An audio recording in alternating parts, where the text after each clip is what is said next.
High, আমি doctor Vaishali রয়।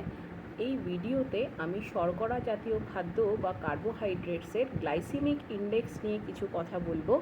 Glycaemic index হচ্ছে এমন একটা ইন্ডেক্স যেটা ডিসাইড করে বা যেটা নির্ধারণ করে যে কোন কার্বোহাইড্রেট বা শর্করা জাতীয় খাদ্য আপনি খেলে সেটা আপনার শরীরে কত তাড়াতাড়ি গ্লুকোজে কনভার্টেড হবে এবং ব্লাড সুগার লেভেল বাড়িয়ে দেবে।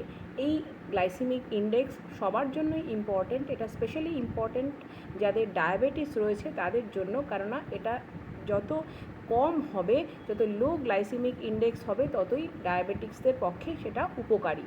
লো গ্লাইসেমিক ইন্ডেক্স বলতে কি বোঝাই আমরা, যে যেই সব শর্করা জাতীয় খাদ্য মানবদেহে গেলে সেটা অনেকক্ষণ ধরে বা অনেকক্ষণ টাইম লাগে সেটার গ্লুকোজে কনভার্টেড হতে এবং ব্লাড সুগার লেভেল বাড়াতে। অতএব এগুলো হচ্ছে ভালো খাবার ডায়াবেটিক্সদের জন্য। এইগুলো খেলে হঠাৎ করে ব্লাড সুগার লেভেলের স্পাইকটা কম হয়, অনেকক্ষণ সময় ধরে যেহেতু এটা গ্লুকোজে কনভার্টেড হয়। লো গ্লাইসেমিক ইন্ডেক্স বলতে কি আমরা বুঝবো, যেটার গ্লাইসেমিক ইন্ডেক্স 1 থেকে 55-র মধ্যে। সেগুলো কি কি? যেমন কিছু কিছু বাদাম, শাকসবজি, ফল, এগুলোর গ্লাইসেমিক ইন্ডেক্স লো। মডারেট গ্লাইসেমিক ইন্ডেক্স কাদের? যেমন আটা রুটি, ব্রাউন রাইস, সেগুলো কীরকম রেঞ্জ করে? Between 56 and 70।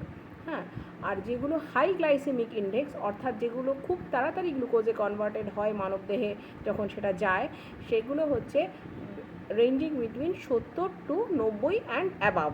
হ্যাঁ, সেগুলো কি কি? সাদা ভাত, চিনি, এবং যেগুলো চিনি দেওয়া খাওয়ার, প্রচুর চিনি দেওয়া যে সমস্ত প্রসেসড ফুড হয় সেগুলো। অতএব সেগুলো খাওয়া কিন্তু শরীরের পক্ষে খুবই খারাপ, স্পেশালি ডায়াবেটিক্সদের পক্ষে কিন্তু এটা খুবই খারাপ। এই ভিডিওটাতে যেগুলো বললাম সেগুলোতে আশা করি ডায়াবেটিক্সদের উপকার হবে। Thank you.